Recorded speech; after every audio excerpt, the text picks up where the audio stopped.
Every morning before I go to work, I put my 6-year-old on the bus.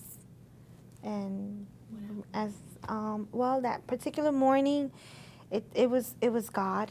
I want to start by saying that because every morning I walk with them to the bus. And that morning, I was ahead of them. And I walked by the house like I usually do. I saw, the two bigger girls, they were outside. And I said, hey, girls, good morning. Good morning, Ms. Ruiz. And I continued to walk to the bus.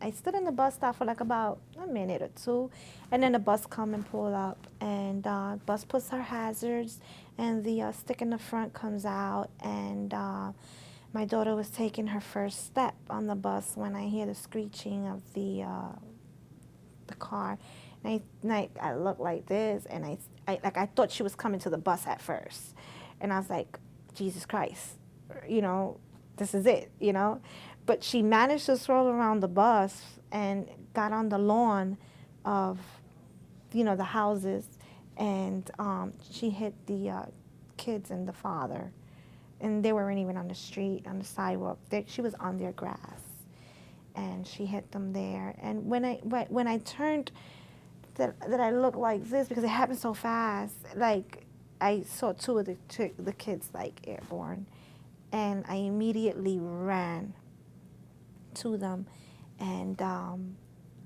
the dad was moving, but his leg was completely, like, you could tell he wasn't going to be able to walk on that, And I was like, David, don't move. You can't move. You just stay right there. I'm going to call for help. And he's like, Cece, check on my kids. Please check on my kids. And I was like, I'm going to do that right now, but you can't move, okay?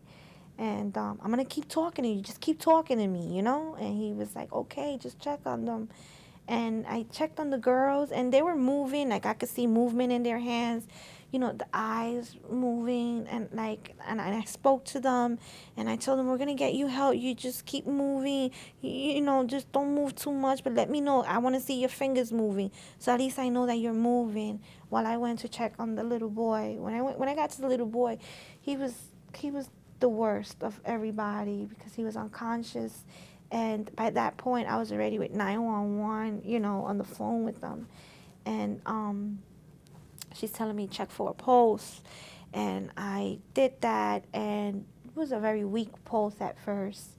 And then it kept getting weaker, and to the point that I couldn't feel one.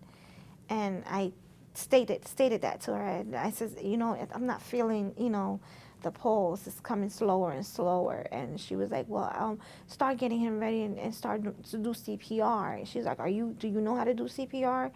And I told her, yeah, I took a training with my job. I can do it, And she was like, well, we got to get it started. And I said, well, he got his book bag in his back. She says, well, take it off. And I was a little bit concerned because there was some body fluids, it was blood. And so I said, oh my God, he might choke on it.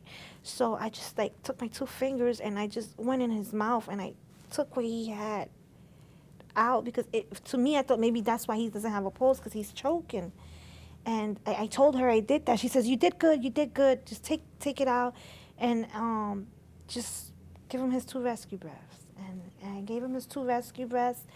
And I started doing chest compressions, and it felt like an eternity. But it really wasn't. When I look back now, it was only 4 minutes, But that's still a long time. I felt like it was me, like if it was one of my kids. I felt that urgency, oh my God, I gotta think fast, I'm talking to him, I'm talking to the 911 lady. I'm yelling for my husband, which I knew he was in the shower. I knew he couldn't hear me. I'm yelling my guts out to him to try to get him to come outside to help me so he could at least stand by one of the other little girls, because it was so many hurt people at one time, and I was the only person there, and I felt like I wanted to help all of them, but I had to concentrate on one, When the fire department, who were the first on the scene, he's like, don't stop. And I'm hearing him telling me don't stop. And I'm hearing the dad Cece, don't let nothing happen to little David. Don't let nothing happen to him. And I'm like, wow. You know, and I'm doing this and thinking, you know, and praying and just hoping, you know, for everything to turn out all right. And we got to thank God because everything did turn out all right. I went to work because I was like in shock, you know, and like I'm doing a CPR and they're taking little David away, and I'm like, I'm supposed to be clocked in, you know, and I'm like da da da da da, and I get on the phone and I'm like, Miss Peggy, this is my station manager. She happened to pick up the phone. It's Miss Peggy Thornton. I'm running late. There's been an accident at my house, and I was helping the people out. You know, I'll be in, okay? I'll be in like maybe 20 more minutes, and I'll be in there. And then I drove myself to work, and when I get there, I realized I'm like, my hands were like shaking. And then when I looked down, I didn't really clean up too good. I still had like, you know, blood in my hands.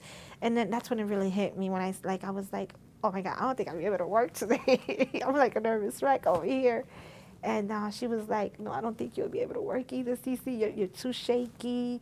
And it worked out for the best because later on, the school called me, and I had to pick up my daughter because I had to take her to some counseling because she witnessed the whole thing.